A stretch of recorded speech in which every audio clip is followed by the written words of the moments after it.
Hello friends, today in this video I will show you Taskbar not working in Windows 11 tutorial. So guys, this is very easy and simple method. So first you need to click on start.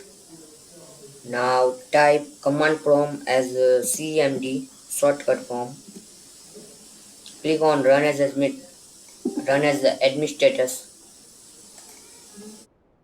Now you need to type command SFC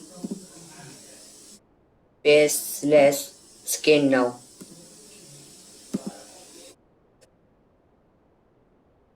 Press enter.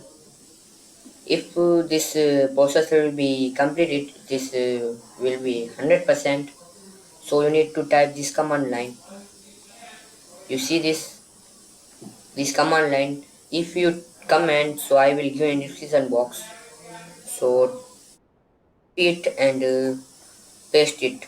If this processor will be completed, then paste it. Then close it and restart your PC.